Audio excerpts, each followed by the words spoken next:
Hello dear students, આપણે last લેક્ચરમાં monosaccharide વિશે ટોપિક ઓવર કરેલો હતો. હવે આજના લેક્ચરમાં આપણે ડાયસેકેરાઇડ સંયોજનો વિશે લર્ન કરવાના છે.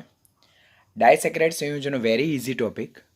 લેક્ચરમાં ખૂબ જ કોન્સન્ટ્રેશનથી શીખતા જજો, બિકોઝ એના બંધારણના બેઝ પરથી મ્યુટારોટેશન, રિડ્યુસિંગ, નોન રિડ્યુસિંગ શર્કરા અને તેમાં પ્રેઝન્ટ જે ગ્લાયકોસિડિક બોન્ડ છે અને જળ વિભાજનને અંતે મળતી શર્કરાના રિલેટેડ ઘણા બધા ક્વેશ્ચન પૂછાય છે. તો જેમ જેમ લેક્ચર આગળ વધતો જાય તેમ તેમ હું તમને એમસીક્યુ પર થોડુંક ફોકસ કરાવતો જઈશ. પેલું ડાયસેકેરાઇડ સંયોજનો એટલે શું? તો જ્યારે બે સમાન ઓર બે જુદા જુદા મોનોસેકેરાઇડ એકમો એકબીજા સાથે કયા બંધથી જોડાય? ગ્લાયકોસિડિક બંધ દ્વારા જોડાય, ત્યારે તેમના જોડાણ સ્થાનેથી પાણીનો એક અણુ મુક્ત થાય છે અને જે સંયોજનનું નિર્માણ થાય છે તેને કેવા સંયોજનો કહેવાય છે? ડાયસેકેરાઇડ સંયોજનો કહેવાય છે. ઓલરેડી તમે 11th સ્ટાન્ડર્ડમાં બાયોમોલેક્યુલ્સ બાયોલોજી ચેપ્ટરમાં જૈવિક અણુ શીખ્યા છો કે જ્યારે બે મોનોસેકેરાઇડ એકમો એકબીજા સાથે ગ્લાયકોસિડિક બંધથી જોડાય છે ત્યારે ડાયસેકેરાઇડનું નિર્માણ થાય. હવે જોડાતા મોનોસેકેરાઇડ એકમો ક્યાં સમાન હશે ઓર જુદા જુદા હશે. એટલે આના બેઝ પરથી આપણને નીટમાં ક્વેશ્ચન પૂછાય કે ટ્રુ અને ફોલ્સ સ્ટેટમેન્ટમાં કે ડાયસેકેરાઇડના બંધારણમાં ઓર ડાયસેકેરાઇડ સંયોજનના નિર્માણમાં જોડાતા મોનોસેકેરાઇડ હંમેશા સરખા હોય છે. વિધાન સાચું કે ખોટું? તો તે ખોટું. એટલે જ્યારે સમાન ઓર જુદા જુદા મોનોસેકેરાઇડ એકમો એકબીજા સાથે કયા બંધ દ્વારા? ગ્લાયકોસિડિક બંધ દ્વારા. ખાસ યાદ રાખવાનું, કાર્બોહાઈડ્રેટમાં કયો બંધ જોવા મળે? ગ્લાયકોસિડિક બંધ. તેના દ્વારા મોનોસેકેરાઇડ એકબીજા સાથે જોડાઈને ડાયસેકેરાઇડ, ટ્રાય, ટેટ્રા, ઓલિગો અને પોલિસેકેરાઇડ સંયોજનનું નિર્માણ કરે છે. આ જ ગ્લાયકોસિડિક બોન્ડને આપણે ઇથરલ બોન્ડ પણ કહીએ ઓર એને જ આપણે ઓક્સાઇડ લિંકેજ પણ કહીએ છીએ. તો સમાન ઓર જુદા જુદા મોનોસેકેરાઇડ એકમો એકબીજા સાથે ગ્લાયકોસિડિક બંધ દ્વારા જોડાય ત્યારે તેમના જોડાણ સ્થાનેથી પાણીનો એક અણુ દૂર થાય છે, બરાબર?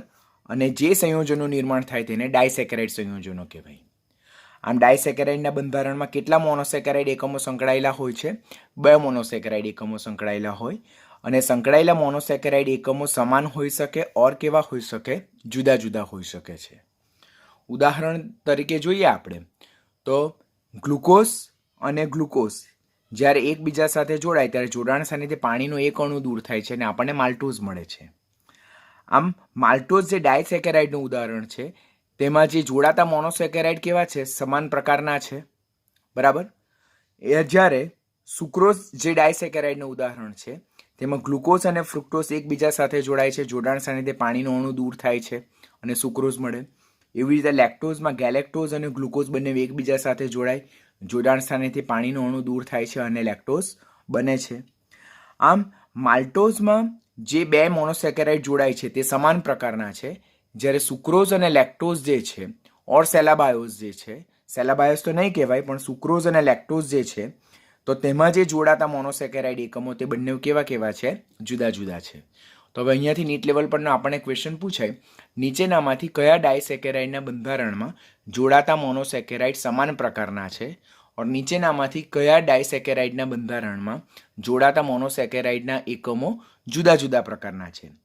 તો માલ્ટોઝમાં જોડાતા જે મોનોસેકેરાઇડ છે તે સમાન પ્રકારના, જ્યારે સુક્રોઝ અને લેક્ટોઝમાં જોડાતા મોનોસેકેરાઇડ એ જુદા જુદા પ્રકારના છે. આમ ડાયસેકેરાઇડના બંધારણમાં બે સમાન ઓર જુદા જુદા મોનોસેકેરાઇડ એકબીજા સાથે ગ્લાયકોસિડિક બંધથી જોડાઈને ડાયસેકેરાઇડ સંયોજનનું નિર્માણ કરે. તો જ્યારે ડાયસેકેરાઇડના બંધારણમાં બે મોનોસેકેરાઇડ જોડાયેલા હોય તો ડાયસેકેરાઇડનું જળ વિભાજન કરતાં આપણને કેટલા મોનોસેકેરાઇડ પ્રાપ્ત થશે? 2. Getting what I am saying? કે ડાયસેકેરાઇડના બંધારણમાં બે મોનોસેકેરાઇડ એકબીજા સાથે જોડાય છે તો ડાયસેકેરાઇડનું જળ વિભાજન કરવામાં આવે તો કેટલા મોનોસેકેરાઇડ છૂટા પડવાના? 2. અને તે કેવા કેવા હશે? સમાન ઓર જુદા જુદા હશે. તો આમ ડાયસેકેરાઇડ જોઈએ તો જે જળ વિભાજનને અંતે સરખા મોનોસેકેરાઇડ આપે ઓર જુદા જુદા મોનોસેકેરાઇડ આપે, તો એવા કયા ડાયસેકેરાઇડ છે કે જે જળ વિભાજનને અંતે આપણને સરખા મોનોસેકેરાઇડ આપે? તો તેના ઉદાહરણ છે માલ્ટોઝ અને સેલાબાયોઝ. આ માલ્ટોઝ અને સેલાબાયોઝ એ એવા ડાયસેકેરાઇડ છે કે જે જળ વિભાજનને અંતે આપણને કેવા મોનોસેકેરાઇડ આપે? સરખા મોનોસેકેરાઇડ આપે. માટે માલ્ટોઝ અને સેલાબાયોઝને આપણે હોમોડાયસેકેરાઇડ કહીએ. શું કહીએ છીએ? હોમોડાયસેકેરાઇડ. હોમોડાયસેકેરાઇડ એટલે શું?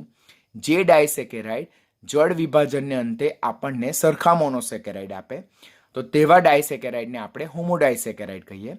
અને તેના ઉદાહરણ કોણ? માલ્ટોઝ અને સેલાબાયોસ. જ્યારે અમુક ડાયસેકેરાઇડ એવા છે કે જે જળ વિભાજનને અંતે આપણને જુદા જુદા મોનોસેકેરાઇડ આપે છે, જેમ કે એનું ઉદાહરણ છે લેક્ટોઝ અને સુક્રોઝ. તો લેક્ટોઝ અને સુક્રોઝ જળ વિભાજનને અંતે આપણને જુદા જુદા મોનોસેકેરાઇડ આપે, માટે તેમને શું કહેવામાં આવે છે? હિટ્રોડાયસેકેરાઇડ. આમ ડાયસેકેરાઇડને પણ આપણે એમાંથી જળ વિભાજનને અંતે મોનોસેકેરાઇડ જે મળે છે તે મળતા મોનોસેકેરાઇડના પ્રકારને આધારે આપણે બે ભાગમાં વિભાજિત કરી શકીએ. એક હોમોડાયસેકેરાઇડ અને બીજું છે હિટ્રોડાયસેકેરાઇડ. હોમોડાયસેકેરાઇડ એટલે શું? જે ડાયસેકેરાઇડ જળ વિભાજનને અંતે સમાન મોનોસેકેરાઇડ આપે, સરખા મોનોસેકેરાઇડ આપે, તો તેવા ડાયસેકેરાઇડને આપણે હોમોડાયસેકેરાઇડ કહીએ, જેમ કે માલ્ટોઝ અને સેલાબાયોસ. જ્યારે જે ડાયસેકેરાઇડ જળ વિભાજન અંતે આપણને જુદા જુદા મોનોસેકેરાઇડ આપે છે તેવા ડાયસેકેરાઇડને આપણે હિટ્રોડાયસેકેરાઇડ કહીએ છીએ, જેમ કે લેક્ટોઝ અને સુક્રોઝ. આખો ડાયસેકેરાઇડનો જે ટૂંકનોંધ છે, લગભગ 2 થી 3 પેજીસની ટૂંકનોંધ, તે આટલા ટેબલમાં કવર થઈ જાય છે. એટલે this is one of the very most important table, તમારે પરફેક્ટલી પ્રિપેર કરવાનું. ટેબલમાં મુખ્યત્વે 4 કોલમ છે. પહેલું ડાયસેકેરાઇડનું નામ, બીજું એ ડાયસેકેરાઇડના જળ વિભાજન માટે જવાબદાર ઉત્સેચક, એ ડાયસેકેરાઇડમાં પ્રેઝન્ટ ગ્લાયકોસિડિક બોન્ડ અને એ ડાયસેકેરાઇડનું જળ વિભાજનને અંતે મળતા મોનોસેકેરાઇડ. હવે જળ વિભાજનને અંતે મળતા મોનોસેકેરાઇડ જો જાણવા મળે તો એ ડાયસેકેરાઇડના બંધારણમાં કયા મોનોસેકેરાઇડ જોડાયેલા છે તે આપણને ખબર પડી જ જશે. ઓકે, તો ટેબલ મુખ્યત્વે 4 કોલમમાં વિભાજિત થયેલું છે. ડાયસેકેરાઇડનું નામ, એ ડાયસેકેરાઇડના જળ વિભાજન માટે મુખ્ય જવાબદાર ઉત્સેચક, પછી એમાં પ્રેઝન્ટ ગ્લાયકોસિડિક બંધ, બરાબર, અને એમાં જળ વિભાજનને અંતે મળતા મોનોસેકેરાઇડ. તો આપણે યાદ રાખવાનું. તો પહેલું છે ડાયસેકેરાઇડમાં માલ્ટોઝ. તો માલ્ટોઝ એ આલ્ફા એનોમર્સ અને બીટા એનોમર્સ બંને તરીકે જોવા મળે છે. તેમાં માલ્ટોઝના જળ વિભાજન માટે કયો ઉત્સેચક જવાબદાર છે? માલ્ટેઝ, જે જવમાં હાજર હોય. માલ્ટોઝમાં જોવા મળતા ગ્લાયકોસિડિક બંધ કયો છે? C1OC4. અને તેમાં જળ વિભાજનને અંતે મળતા મોનોસેકેરાઇડ કયા છે? તો જ્યારે આલ્ફા માલ્ટોઝ હોય તો તેનું જળ વિભાજન થતાં અંતે મળતા monosaccharide alpha D plus glucose plus alpha D plus glucose. જ્યારે બીટા માલ્ટોઝ જે છે તેમાં જળ વિભાજનને અંતે મળતા મોનોસેકેરાઇડ, અહીંયા જે આલ્ફા ડી પ્લસ ગ્લુકોઝ છે તેની જગ્યાએ કોણ મળે? બીટા ડી પ્લસ ગ્લુકોઝ મળે. આમ જ્યારે આપણે માલ્ટોઝની વાત કરીએ તો માલ્ટોઝ એ આલ્ફા અને બીટા એનોમર સ્વરૂપે જોવા મળે. આ માલ્ટોઝને જ આપણે માલ્ટ શર્કરા કહીએ, જે જવમાંથી મળે છે, બરાબર. તે કેવું છે? દક્ષિણ ભ્રમણીય છે. આપણને ખબર છે કુદરતમાંથી મળી આવતી મોટે ભાગની શર્કરા દક્ષિણ ભ્રમણીય છે. એક ફ્રુક્ટોઝ માત્ર કેવી છે? વામ ભ્રમણીય છે, લીવો રોટેટરી છે. એટલે માલ્ટોઝને જ માલ્ટ શર્કરા કહેવામાં આવે, જે દક્ષિણ ભ્રમણીય છે, ડેક્સ્ટ્રો રોટેટરી. માલ્ટોઝના જળ વિભાજન માટે જવાબદાર ઉત્સેચક માલ્ટેઝ છે.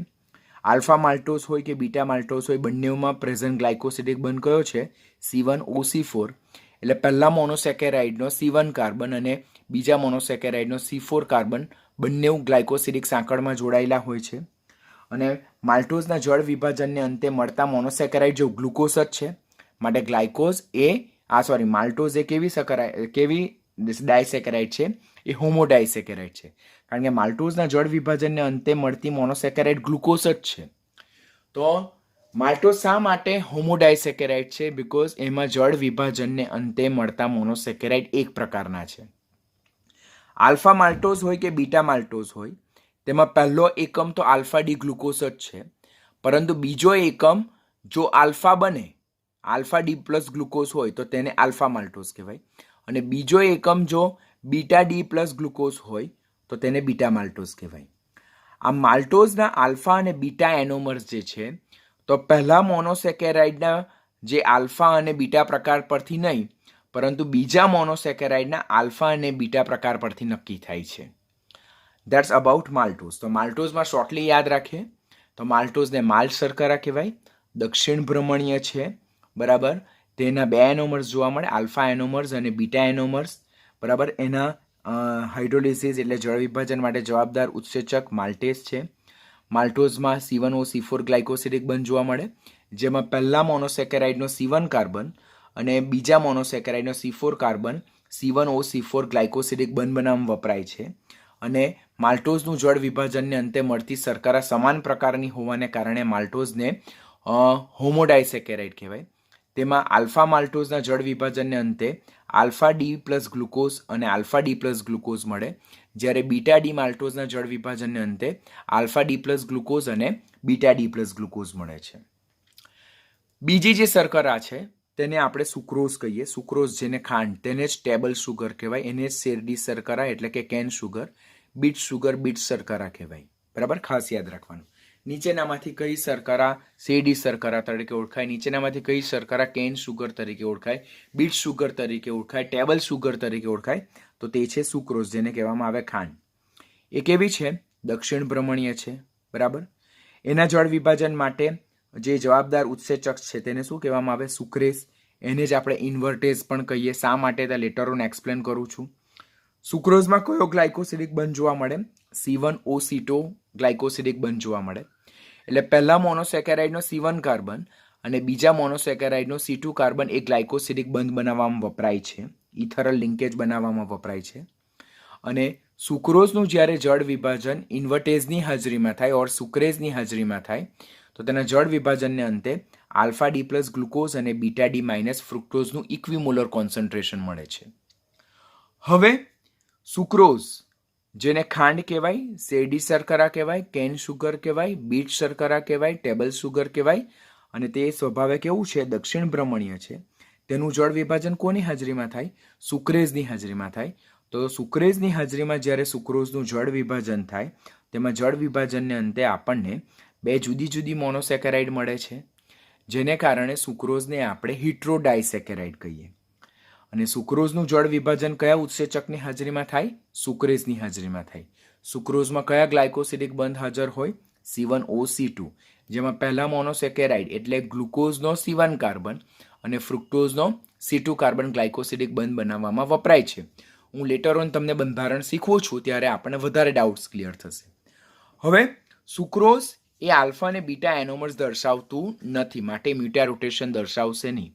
જ્યારે માલ્ટોઝમાં આલ્ફા અને બીટા એનોમર્સ જોવા મળે છે, માટે માલ્ટોઝ એ મ્યુટા રોટેશન દર્શાવે.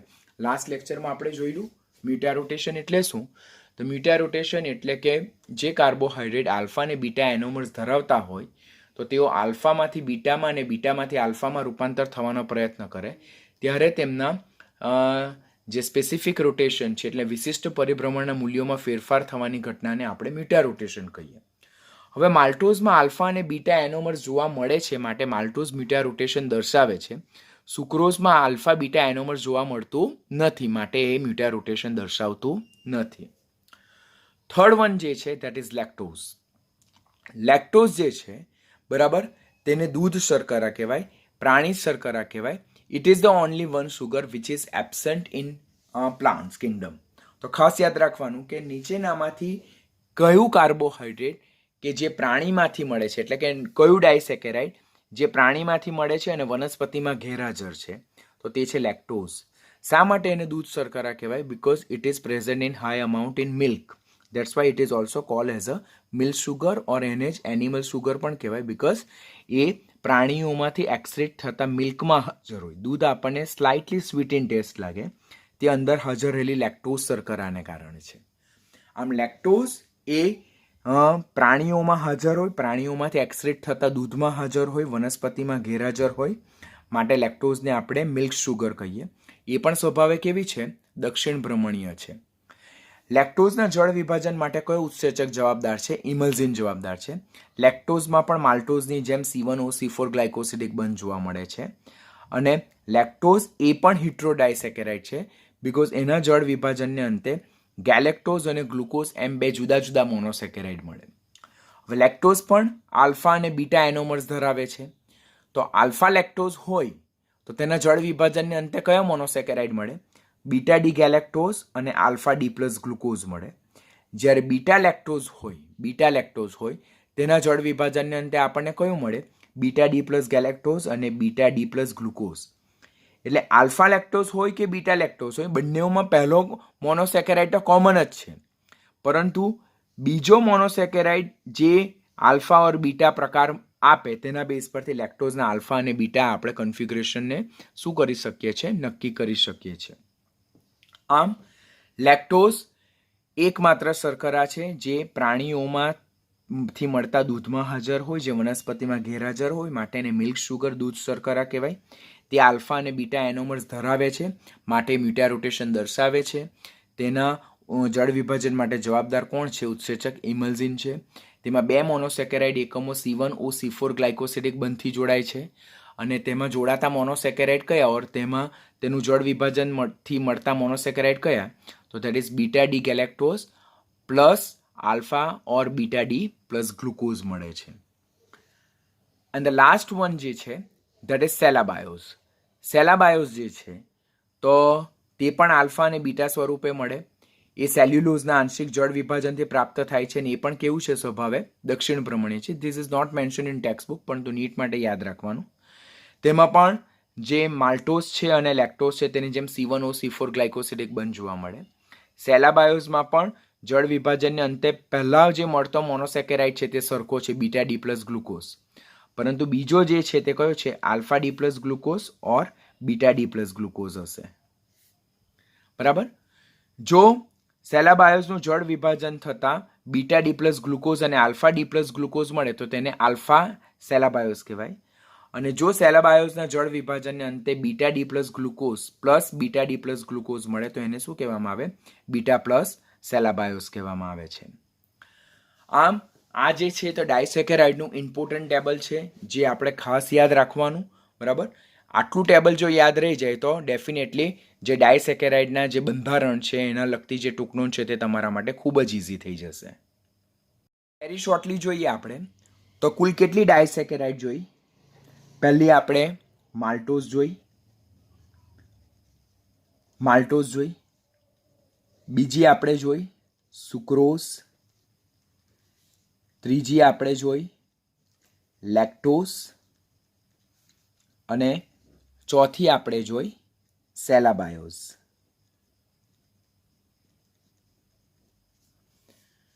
કુલ આપણે 4 ડાયસેકેરાઇડ વિશે વાત કરી. માલ્ટોઝ જે છે તેને આપણે શું કીધું? માલ શર્કરા કીધું. We are રિવાઇઝિંગ. સુક્રોઝ જે છે તેને શેરડી ઓર બીટ શર્કરા કીધું.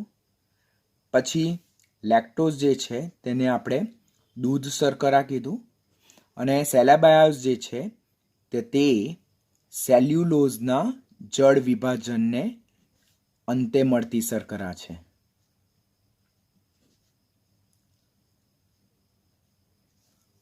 આટલું ખબર પડી ગયું? આ બધી જ શર્કરા જે છે, આ બધી જ શર્કરા, તે બધી જ શર્કરા કેવા પ્રકારની છે? તો તે બધી જ શર્કરા ડેક્સ્ટ્રોરોટેટરી છે.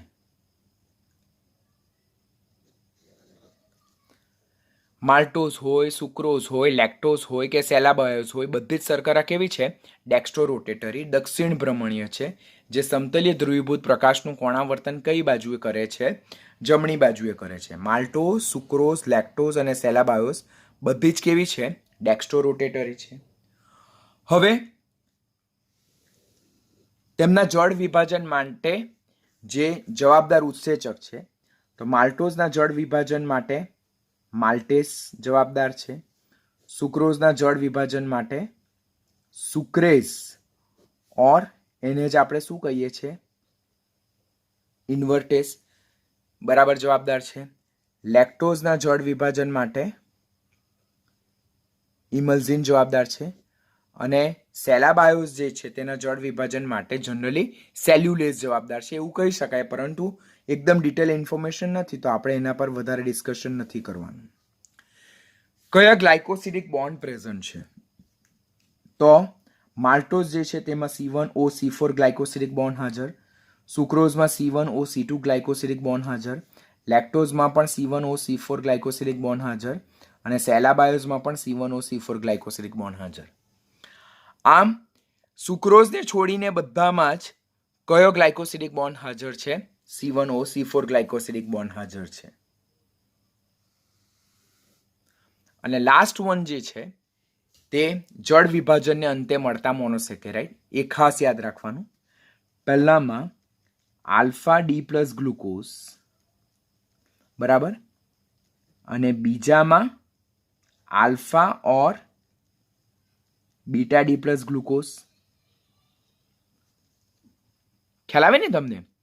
પહેલું આપણે માલ્ટોઝ જોયું તો માલ્ટોઝના જળ વિભાજનને અંતે આપણને આલ્ફા ડી પ્લસ ગ્લુકોઝ મળે plus alpha or beta D plus glucose મળે છે.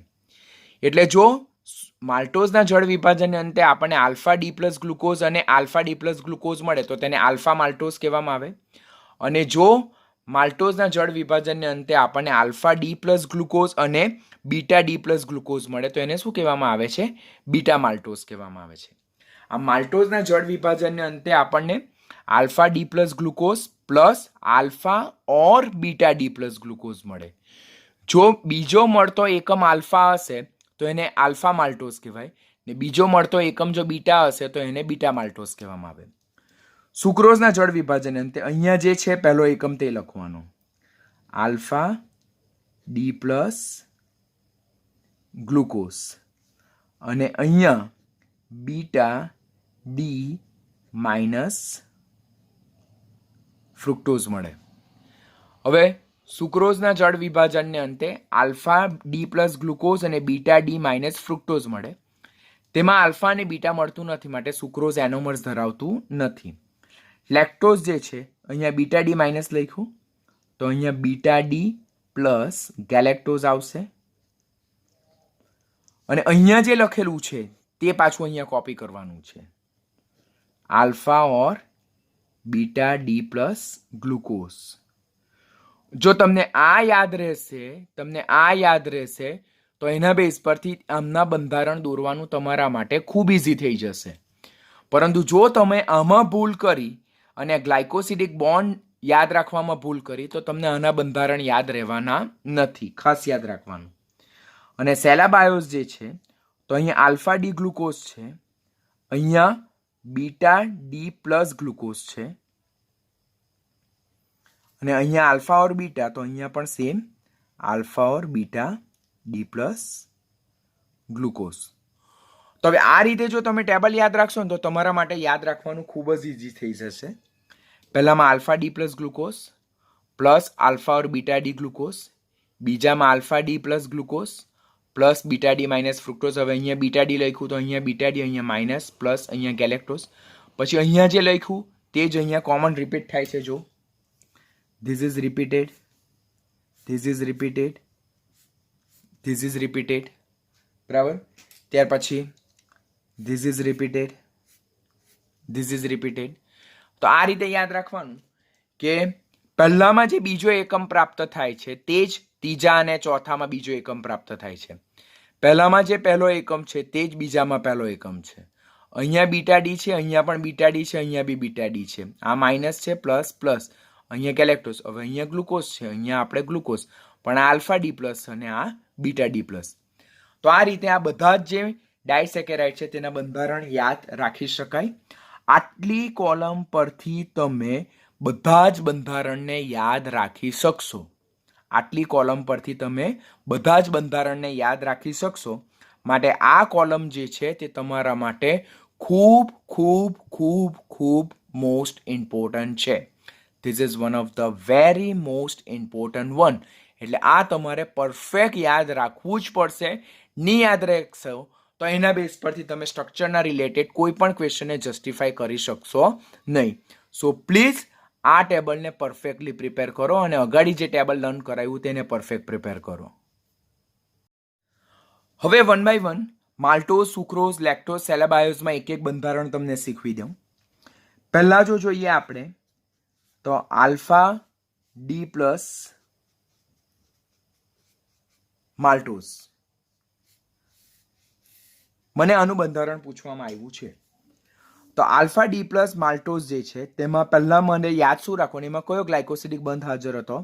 તો એમાં C1OC4 ગ્લાયકોસિડિક બંધ હાજર હતો. એમાં કયા બે મોનોસેકેરાઇડ હતા?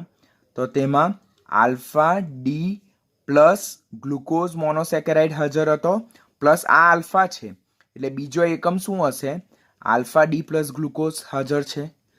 હવે આટલું તમારું યાદ રેડી થઈ ગયું. પહેલાં આપણે ઉપર અત્યારે જે ટેબલ લર્ન કર્યું તેના બેઝ પર જો આટલું રેડી થઈ જાય તો આ બંધારણ દોરવું તમારા માટે ખૂબ ઇઝી થઈ જાય. બિકોઝ આપણે ગઈકાલના લેક્ચરમાં એના આગળના લેક્ચરમાં ગ્લુકોઝ, ગેલેક્ટોઝ અને ફ્રુક્ટોઝ જે છે તેને આપણે હવાર્થ બંધારણ તો રેડી કરી નાખ્યા. તો હવે આલ્ફા ડી પ્લસ ગ્લુકોઝનું બંધારણ દોરો. પહેલા પાયરીન રિંગ, પછી નંબર 15 ગ્લુકોઝ અને ગેલેક્ટોઝમાં હેમી એસિટાઇલ રિંગ એ પહેલા અને 5મા કાર્બન માટે આપણે ગ્લુકોઝ અને ગેલેક્ટોઝમાં 15 અને ફ્રુક્ટોઝમાં 25 યાદ રાખવાનું, કારણ કે ફ્રુક્ટોઝમાં હેમી એસિટાઇલ રિંગ એ બીજો કાર્બન અને 5મા કાર્બન વચ્ચે બને.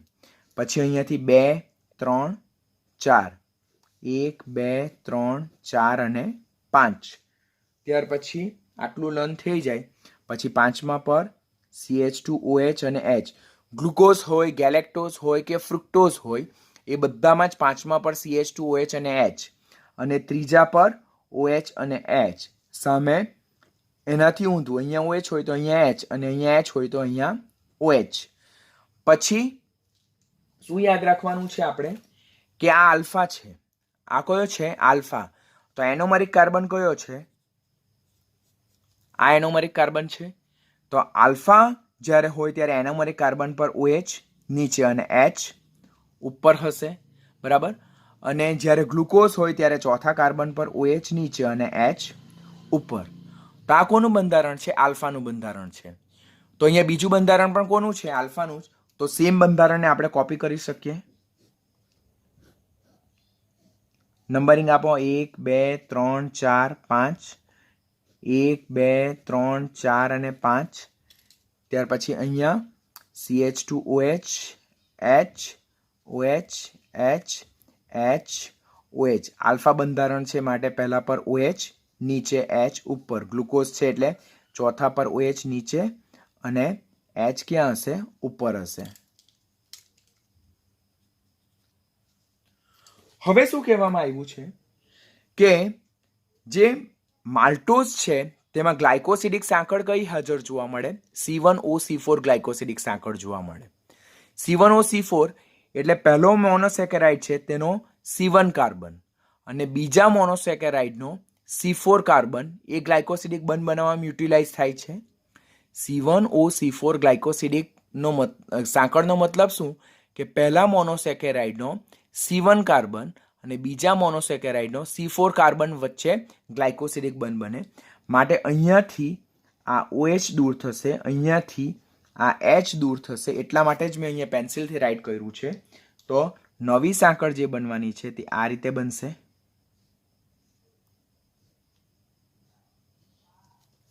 ઓકે. આને શું કહેવામાં આવે છે? C1OC4 ગ્લાયકોસિડિક બંધ કહેવાય. આને શું કહેવામાં આવે છે? C1OC4 ગ્લાયકોસિડિક બંધ કહેવામાં આવે છે. એટલે અહીંયાથી OH ગયું, અહીંયાથી H ગયું. તો જ્યારે બે મોનોસેકેરાઇડ એકબીજા સાથે જોડાય ત્યારે એમના જોડાણ સ્થાનેથી પાણીનો એક અણુ દૂર થાય છે. તો આને કહેવાય માલ્ટોઝ. હવે માલ્ટોઝમાં બીજો જે એકમ છે, બીજો એકમ આલ્ફા ડી પ્લસ ગ્લુકોઝ, તો તેનો એનોમરિક કાર્બન જે છે, આનો એનોમરિક કાર્બન, તો તેના પર OH આપણને કઈ સ્થિતિમાં જોવા મળે? મુક્ત સ્થિતિમાં જોવા મળે. આ કઈ સ્થિતિમાં જોવા મળે છે? મુક્ત સ્થિતિમાં જોવા મળે. તો માલ્ટોઝના બંધારણમાં પ્રથમ મોનોસેકેરાઇડ છે તેના એનોમરિક કાર્બન પરનો OH તો ગ્લાયકોસિડિક બંધ બનાવવામાં વપરાઈ જાય છે, પરંતુ બીજો જે મોનોસેકેરાઇડ એકમ છે તેના એનોમરિક કાર્બન પરનો OH આપણને કઈ સ્થિતિમાં જોવા મળે છે? મુક્ત સ્થિતિમાં જોવા મળે છે, કે જે મુક્ત સ્થિતિમાં હશે માટે એ રિડક્શન કરતા સમૂહ તરીકે વર્તે. એ રિડક્શન કરતા સમૂહ તરીકે વર્તે અને જે ફેલિંગ અને ટોલેન્સનું રિડક્શન કરે છે. માટે માલ્ટોઝ એ કેવી શર્કરા છે? રિડ્યુસિંગ શર્કરા છે. માલ્ટોઝ કેવી શર્કરા છે? રિડ્યુસિંગ શર્કરા છે. બરાબર. તો ક્વેશ્ચન પૂછે માલ્ટોઝ રિડ્યુસિંગ શર્કરા છે શા માટે? તો માલ્ટોઝના રિડ્યુસિંગ શર્કરા માટેનો સ્વભાવ એનો બીજો એનોમરિક કાર્બન, બીજું જે મોનોસેકેરાઇડ જે છે તેના એનોમરિક કાર્બન પરનો OH મુક્ત સ્થિતિમાં છે, જે રિડક્શન કરતા સમૂહ તરીકે વર્તે, જે ફેલિંગ અને ટોલેન્સનું રિડક્શન કરે અને ફિનાઇલ હાઇડ્રેઝિન સાથે ફિનાઇલ હાઇડ્રેઝોન બનાવશે. માટે માલ્ટોઝ એ કઈ શર્કરા તરીકે વર્તે? રિડ્યુસિંગ શર્કરા તરીકે વર્તે.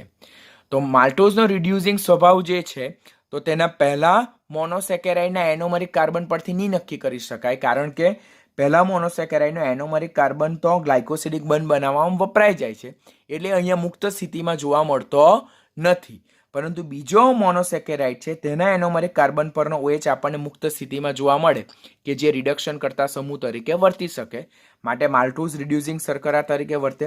વધુમાં માલ્ટોઝ આલ્ફા અને બીટા કન્ફિગ્યુરેશન પણ ધરાવે, માટે એ મ્યુટા રોટેશન દર્શાવે છે.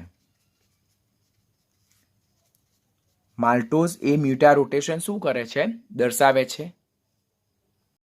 હવે સુક્રોઝનું બંધારણ જોઈએ આપણે.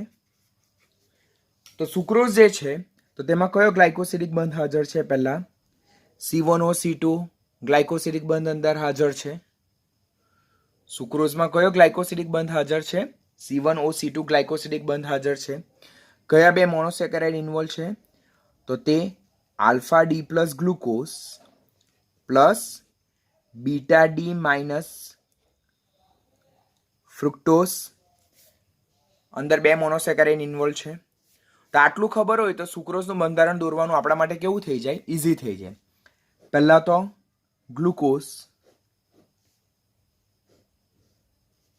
1 5 2 3 4 1 2 3 4 5 CH2OH H OH H H OH, glucose છે એટલે ચોથા પર OH H, અને આલ્ફા છે એટલે એનોમરિક કાર્બન પર OH નીચે, અને આપણે શું કહીએ? એનો એનોમરિક કાર્બન.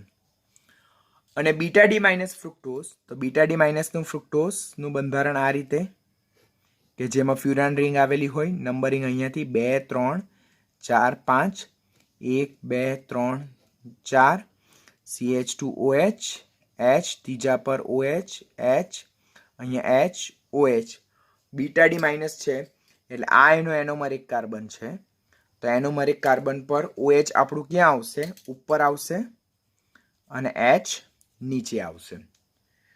તો પહેલા તો આપણને સુક્રોઝમાં કયો ગ્લાયકોસિડિક બંધ હાજર છે અને કયા બે મોનોસેકેરાઇડ ઇન્વોલ્વ છે તે ખ્યાલ હોવું જોઈએ. પછી એ બંને સ્વતંત્ર મોનોસેકેરાઇડના બંધારણ દોરો. હવે એમાં પહેલો મોનોસેકેરાઇડનો એનોમરિક કાર્બન પરનો OH અને બીજા મોનોસેકેરાઇડનો પણ એનોમરિક કાર્બન પરનો OH બંધ બનાવવામાં યુટિલાઇઝ થાય. માટે અહીંયાથી પાણીનો અણુ દૂર થાય આ રીતે, અને પાણીનો એક અણુ દૂર થાય અને તેમાં C1OC2 ગ્લાયકોસિડિક બંધ બને. બરાબર. હવે અહીંયા બંને મોનોસેકેરાઇડના એનોમરિક કાર્બન ઇન્વોલ્વ થાય છે, માટે આ આલ્ફા બીટા ગ્લાયકોસિડિક બોન્ડ કહેવાય. અને કયો બોન્ડ કહેવાય? આલ્ફા બીટા ગ્લાયકોસિડિક બોન્ડ કહેવાય. બંને એનોમરિક કાર્બન પર OH મુક્ત સ્થિતિમાં જોવા મળતો નથી. બંને એનોમરિક કાર્બન પરનો OH એ ગ્લાયકોસિડિક બંધ બનાવવામાં યુટિલાઇઝ થઈ જાય છે. અહીંયા CH2OH આવશે ફ્રુક્ટોઝમાં, કારણ કે આ પહેલો કાર્બન અને આ છઠ્ઠો કાર્બન છે. આ છઠ્ઠો કાર્બન છે. આમ સુક્રોઝના બંધારણમાં બંને એનોમરિક કાર્બન પરના OH એ C1OC2 ગ્લાયકોસિડિક બંધ બનાવવામાં વપરાઈ જતા હોવાને કારણે જે સુક્રોઝ જે છે તો તે કેવી શર્કરા છે? NRS છે. NRS એટલે નોન રિડ્યુસિંગ સુગર છે. એની પાસે આલ્ફા અને બીટા એનોમર્સ નથી, માટે એ મ્યુટા રોટેશન દર્શાવતું નથી. એ મ્યુટા રોટેશન દર્શાવતું નથી. તો આ આપણે સુક્રોઝ વિશે લર્ન કર્યું. સુક્રોઝ પછી બીજું આપણે લાસ્ટ જોઈ લઈએ તો તે છે બીટા ડી પ્લસ લેક્ટોઝ. એક લાસ્ટ બંધારણ શીખી લઈએ, બીટા ડી પ્લસ લેક્ટોઝ. પહેલા તો બીટા ડી પ્લસ લેક્ટોઝમાં કયો ગ્લાયકોસિડિક બંધ જોવા મળે? C1OC4. યાદ રહેવું જોઈએ. કયા બે મોનોસેકેરાઇડ ઇન્વોલ્વ છે? તો that is beta D plus galactose plus આ બીટા છે એટલે બીજો એકમ બીટા, ડી પ્લસ ગ્લુકોઝ.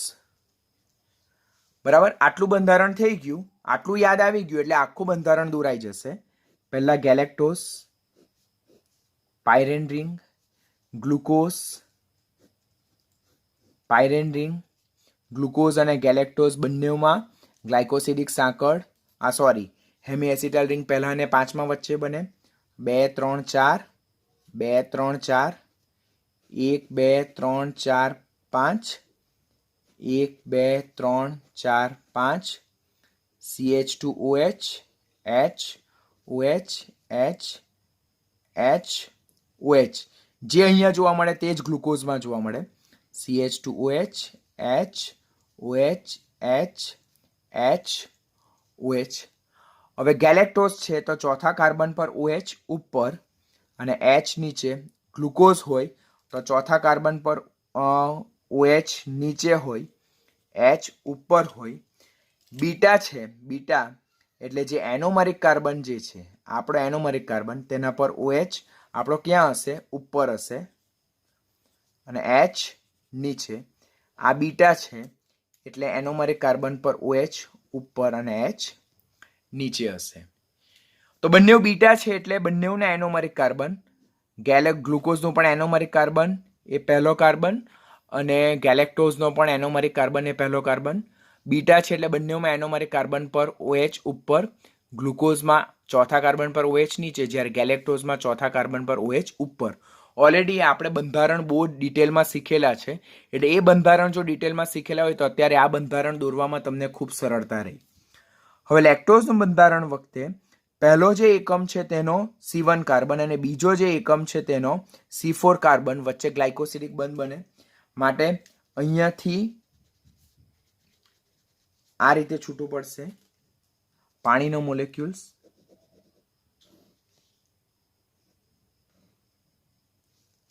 આ રીતે અહીંયાથી પાણીનું અણુ દૂર થશે અને આપણને મળે C1O C4 ગ્લાયકોસિડિક બંધ.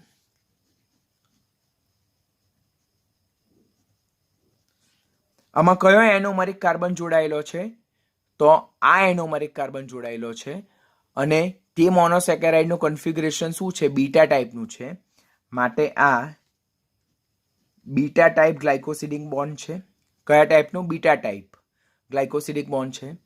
હવે અહીંયા પહેલા મોનોસેકેરાઇડનો એનોમરિક કાર્બન પરનો OH તો ગ્લાયકોસિડિક બંધ બનાવવામાં વપરાઈ ગયો, પરંતુ બીજો જે મોનોસેકેરાઇડ છે તેના એનોમરિક કાર્બન પરનો OH એ મુક્ત સ્થિતિમાં છે, તે બંધ બનાવવામાં વપરાતો નથી, જે રિડક્શન કરતા સમૂહ તરીકે વર્તે અને જે ફેલિંગ અને ટોલેન્સનું શું કરે છે? રિડક્શન કરે છે. માટે લેક્ટોઝ એ કઈ શર્કરા છે? રિડ્યુસિંગ શર્કરા છે. વધુમાં એ આલ્ફા અને બીટા એનોમર્સ દર્શાવે છે, માટે એ મ્યુટા રોટેશન પણ શું કરે છે? દર્શાવે છે. આમ આપણે જુદા જુદા જે ડાયસેકેરાઇડ છે તેના આપણે બંધારણ આ રીતે ડ્રો કરી શકીએ. પહેલું જે ટેબલ મેં દર્શાવ્યું તે ટેબલ જો પરફેક્ટલી યાદ હોય તો આ બધા જ બંધારણ દોરવાના તમારા માટે ખૂબ જ ઇઝી થઈ જાય. તો પ્લીઝ ડુ ટ્રાય. નહીં સમજ પડે તો પાછું પૂછજો, કારણ કે આ બંધારણ નીટ માટે ખૂબ ખૂબ ખૂબ અગત્યના ટોપિક છે. હવે અહીંયા એક કોમન બંધારણનું હું તમને મટીરિયલ પ્રોવાઈડ કરું છું, PDF. તો તેમાં અહીંયા જ alpha maltose, beta maltose, sucrose, ત્યાર પછી આલ્ફા લેક્ટોઝ, બીટા લેક્ટોઝ, ત્યાર પછી એવી જ રીતે બીટા સેલાબાયોઝ, બરાબર, બધાના જ બંધારણ દોરેલા છે. બધામાં કયો ગ્લાયકોસિડિક બંધ હાજર છે, એ ગ્લાયકોસિડિક બંધનો ટાઈપ અહીંયા મેન્શન કરેલો છે. તો એ તમે પરફેક્ટલી જોઈ લેજો. અહીંયા આલ્ફા પ્લસ સેલાબાયોઝનું બંધારણ દોર્યું નથી, એ શક્ય છે, જે તમારે જાતે ટ્રાય કરવાનું છે. તો આ રીતે અહીંયાથી બધા જ બંધારણને તમે ધ્યાનથી પ્રેક્ટિસ કરજો. નહીં સમજ પડે તો મને પાછું પૂછજો, બિકોઝ બંધારણ આવડશે તો એના બેઝ પરથી રિડ્યુસિંગ શર્કરા, નોન રિડ્યુસિંગ શર્કરા, મ્યુટા રોટેશન કોણ દર્શાવે કોણ નહીં દર્શાવે એ તમને ડેફિનેટલી સમજ પડશે. તો આ બધા જ બંધારણ નીટ માટેના ખૂબ જ અગત્યના ટોપિક છે. કયો ગ્લાયકોસિડિક બંધ હાજર છે અને એ ગ્લાયકોસિડિક બંધનો ટાઈપ કયો છે તે પણ તમારે યાદ રાખવાનું છે. તો ધીઝ આર ઇમ્પોર્ટન્ટ વન. આમાં આપણે જે ડાયસેકેરાઇડ જોયું તો તેમાં આપણે મુખ્યત્વે 4 ડાયસેકેરાઇડ વિશે જોયું: માલ્ટોઝ, સુક્રોઝ, લેક્ટોઝ અને સેલાબાયોઝ. તો કયું રિડ્યુસિંગ અને નોન રિડ્યુસિંગ શર્કરા છે, કયું ફેલિંગ અને ટોલેન્સનું રિડક્શન કરે, ફિનાઇલ હાઇડ્રેઝિન સાથે ફિનાઇલ હાઇડ્રેઝોન બનાવે, અને કોણ મ્યુટા રોટેશન દર્શાવે અને કોણ નહીં દર્શાવે. તો તેની કોમન સમરી છે કે માલ્ટોઝ એ રિડ્યુસિંગ શર્કરા છે. શા માટે? કારણ કે માલ્ટોઝમાં જે બીજો મોનોસેકેરાઇડ છે તેના એનોમરિક કાર્બન પર OH મુક્ત સ્થિતિમાં છે, જે રિડક્શન કરતા સમૂહ તરીકે વર્તે છે, જે ફેલિંગ અને ટોલેન્સનું રિડક્શન કરી શકે છે અને ફિનાઇલ હાઇડ્રેઝિન સાથે ફિનાઇલ હાઇડ્રેઝન બનાવી શકે છે. માલ્ટોઝ આલ્ફા અને બીટા બંને સ્વરૂપ ધરાવે, માટે મ્યુટા રોટેશન દર્શાવે. સુક્રોઝના બંને મોનોસેકેરાઇડ એકમના એનોમરિક કાર્બન પરના OH એ ગ્લાયકોસિડિક બંધ બનાવવામાં વપરાઈ ગયેલા છે, માટે સુક્રોઝ એ નોન રિડ્યુસિંગ શર્કરા છે. એ ફેલિંગ ટોલેન્સનું રિડક્શન કરી શકતું નથી, ફિનાઇલ હાઇડ્રેઝિન સાથે ફિનાઇલ હાઇડ્રેઝન બનાવતું નથી, વધુમાં એ આલ્ફા અને બીટા એનોમર્સ દર્શાવતું નથી. આપણે જોયું ને કે સુક્રોઝમાં આલ્ફા અને બીટા એનોમર્સ ક્યાં શક્ય હતા, માટે એ મ્યુટા રોટેશન દર્શાવતું નથી. એવી જ રીતે લેક્ટોઝ અને સેલાબાયોઝ જે છે તેમાં પહેલો મોનોસેકેરાઇડનો જે હાઇડ્રોક્સિલ સમૂહ હતું તે C1OC4 ગ્લાયકોસિડિક બંધ બનાવવામાં વપરાઈ જાય છે. માલ્ટોઝમાં, લેક્ટોઝમાં અને સેલાબાયોઝ જે છે તે 3 રિડ્યુસિંગ શર્કરા, 3 ફેલિંગ ટોલેન્સનું રિડક્શન કરી શકે, ફિનાઇલ હાઇડ્રેઝિન સાથે ફિનાઇલ હાઇડ્રેઝોન બનાવે, 3 મ્યુટા રોટેશન દર્શાવે. એકમાત્ર સુક્રોઝ નોન રિડ્યુસિંગ શર્કરા છે, જે મ્યુટા રોટેશન દર્શાવતું નથી, ફેલિંગ ટોલેન્સનું રિડક્શન કરતું નથી અને ફિનાઇલ હાઇડ્રેઝિન સાથે ફિનાઇલ હાઇડ્રેઝન બનાવતું નથી. શા માટે માલ્ટોઝ, લેક્ટોઝ અને સેલાબાયોઝ રિડ્યુસિંગ શર્કરા તરીકે વર્તે છે? કારણ કે માલ્ટોઝ, લેક્ટોઝ અને સેલાબાયોઝમાં પહેલો જે મોનોસેકેરાઇડ એકમ છે તેના એનોમરિક કાર્બન પરનો OH ગ્લાયકોસિડિક બંધ બનાવવામાં વપરાઈ જાય, પણ બીજો મોનોસેકેરાઇડ છે એમાં માલ્ટોઝ, લેક્ટોઝ અને સેલાબાયોઝમાં બંધારણ જોજો તમે, તો આ 3માં જે બીજો મોનોસેકેરાઇડ જે છે તેના એનોમરિક કાર્બન પરનો OH જે છે તો તે બંધ બનાવવામાં વપરાતો નથી, તે ફ્રી સ્ટેટમાં જોવા મળે, જે રિડક્શન કરતા સમૂહ તરીકે વર્તે અને જે ફેલિંગ ટોલેન્સનું રિડક્શન કરે અને ફિનાઇલ હાઇડ્રેઝિન સાથે ફિનાઇલ હાઇડ્રેઝન બનાવે. માટે માલ્ટોઝ, સુક્રોઝ અને સેલાબાયોઝ એ કેવી શર્કરા છે? એ રિડ્યુસિંગ શર્કરા છે. એવી જ રીતે ગ્લુકોઝ અને ફ્રુક્ટોઝ જે છે તે પણ કેવી શર્કરા છે? રિડ્યુસિંગ શર્કરા છે. ગેલેક્ટોઝ પણ રિડ્યુસિંગ શર્કરા છે. હવે ઇન્વર્ઝન ઓફ સુગર, જેને શર્કરાનું વ્યુત્ક્રમણ કહેવાય. આપણી પાસે એક પાત્ર છે જેમાં સુક્રોઝનું પાણીમાં બનાવેલું તાજું દ્રાવણ છે. જ્યારે સુક્રોઝના તાજા બનાવેલા દ્રાવણનું વિશિષ્ટ પરિભ્રમણનું મૂલ્ય ચેક કરું હું તો એ મને 66.5 ડિગ્રી મળે છે. હવે તેમાં હું ઇન્વર્ટેઝ ઓર મંદ એસિડ ઉમેરીને એનું શું કરું છું? જળ વિભાજન કરું છું. આઈ એમ ડુઈંગ હાઇડ્રોલિસિસ, એટલે કે જળ વિભાજન કરું. તો સુક્રોઝનું ઇન્વર્ટેઝ ઓર મંદ એસિડની હાજરીમાં જળ વિભાજન થાય ત્યારે એમાંથી D+ ગ્લુકોઝ અને D- ફ્રુક્ટોઝનું ઇક્વિમોલર મિશ્રણ મળે છે. આપણી પાસે શું છે? પહેલા પાત્રમાં સુક્રોઝનું તાજું બનાવેલું દ્રાવણ છે અને તેના વિશિષ્ટ પરિભ્રમણનું મૂલ્ય 66.5 છે. હવે તેમાં ઇન્વર્ટેઝ ઉમેરવું ઓર એસિડ ઉમેરવું તો જળ વિભાજન પહેલા મને આ સાઇન શું મળે છે? પ્લસ સાઇન મળે છે. માટે એ કેવું છે? જળ વિભાજન પહેલા દક્ષિણ ભ્રમણીય છે. હવે હું અંદર ઇન્વર્ટેઝ ઓર મંદ એસિડ નાખીને એનું ઇન્વર્ઝન કરું તો એમાંથી D+ ગ્લુકોઝ અને D- ફ્રુક્ટોઝનું ઇક્વિમોલર મિશ્રણ મળે. આ જે ગ્લુકોઝ છે તેના વિશિષ્ટ પરિભ્રમણનું મૂલ્ય 52.5 મળે, +52.5, અને ફ્રુક્ટોઝ જે મળે તેના વિશિષ્ટ પરિભ્રમણનું મૂલ્ય -92.4 મળે છે. હવે બેમાંથી કઈ વેલ્યુ મોટી?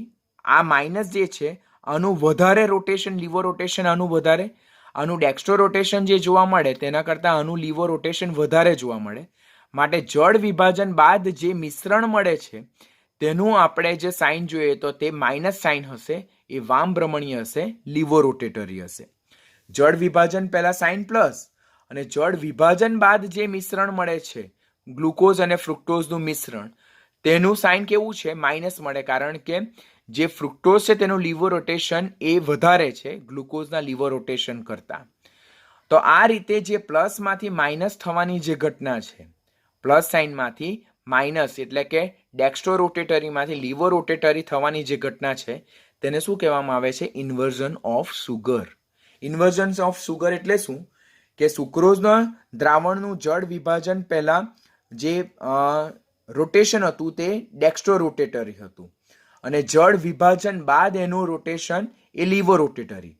આમ ડેક્સ્ટ્રોમાંથી લીવો એટલે કે દક્ષિણ ભ્રમણીયમાંથી વામ ભ્રમણીય થવાની જે ઘટના છે તેને ઇન્વર્ઝન ઓફ સુગર કહેવામાં આવે. અને જે મિશ્રણ મળે છે સમમૂલર મિશ્રણ તેને ઇન્વર્ટ સુગર કહેવામાં આવે. એને જ ઇન્વર્ટ શર્કરા પણ કહેવામાં આવે અને એને જ પ્રતિપ શર્કરા પણ કહેવામાં આવે છે. તો this is one of the very most important question પૂછાય. નીચેનામાંથી કઈ શર્કરાનું ઇન્વર્ઝન શક્ય છે? સુક્રોઝનું. જળ વિભાજન પહેલા કેવું હોય? દક્ષિણ ભ્રમણીય ડેક્સ્ટ્રો રોટેટરી. જળ વિભાજન શું હોય? લીવો રોટેટરી. જળ વિભાજન પહેલા વિશિષ્ટ પરિભ્રમણનું મૂલ્ય કેટલું? 66.5. જળ વિભાજન બાદ જે છે તો તે કેટલું જોવા મળે છે? તો જળ વિભાજન બાદ આપણને -20 ડિગ્રી મળે વિશિષ્ટ પરિભ્રમણનું મૂલ્ય. વિશિષ્ટ આ કોનું? મિશ્રણનું. શા માટે? તો ગ્લુકોઝનું 52.5 અને ફ્રુક્ટોઝ છે તેનું -92.4 મળે, જે વધારે મોટી વેલ્યુ છે. એટલે એનું લીવર રોટેશન વધારે છે આના ડેક્સ્ટ્રો રોટેશન કરતાં, જેને કારણે મિશ્રણનું જે રોટેશન છે તે માઇનસ મળે. આમ ડેક્સ્ટ્રોમાંથી લીવોમાં થવાની ઘટનાને ઇન્વર્ઝન કહેવાય. જે શર્કરાનું મિશ્રણ મળે છે તેને ઇન્વર્ટ સુગર કહેવાય, એને પ્રતિપ શર્કરા કહેવાય ઓર ઇન્વર્ટ શર્કરા કહેવાય છે. તો આમ જોઈએ તો સુક્રોઝ તો જળ વિભાજન પહેલા વિશિષ્ટ પરિભ્રમણનું મૂલ્ય 66.5. HCl ઓર ઇન્વર્ટેઝની હાજરીમાં જળ વિભાજન કરતા ગ્લુકોઝ અને ફ્રુક્ટોઝ મળે, જેના વિશિષ્ટ પરિભ્રમણના મૂલ્યો આમ સુક્રોઝનું તાજું બનાવેલું દ્રાવણ જળ વિભાજન પહેલા દક્ષિણ ભ્રમણીય હોય, પરંતુ તેનું જળ વિભાજન જ્યારે ઇન્વર્ટેઝ ઓર મંદ એસિડની હાજરીમાં કરવામાં આવે ત્યારે તેમાંથી D+ ગ્લુકોઝ અને D- ફ્રુક્ટોઝનું ઇક્વિમોલર મિશ્રણ મળે 1:1 માત્રામાં. આ મિશ્રણ શું હોય? વામ ભ્રમણીય હોય છે, કારણ કે ફ્રુક્ટોઝનું જે લીવો રોટેશન છે એ ગ્લુકોઝના ડેક્સ્ટ્રો રોટેશન કરતાં કેવું જોવા મળે છે? વધારે જોવા મળે છે, જેને કારણે સુક્રોઝનું જળ વિભાજન થાય ત્યારે તેનું દક્ષિણ ભ્રમણીયમાંથી વામ ભ્રમણીયમાં રૂપાંતર થાય અને જેને કારણે આ રૂપાંતરને આપણે શું કહીએ છીએ? ઇન્વર્ઝન ઓફ સુગર કહેવામાં આવે છે. અને મળતી શર્કરાના મિશ્રણને આપણે શું કહીએ છીએ? ઇન્વર્ટ સુગર ઓર પ્રતિપ શર્કરા તરીકે ઓળખવામાં આવે છે.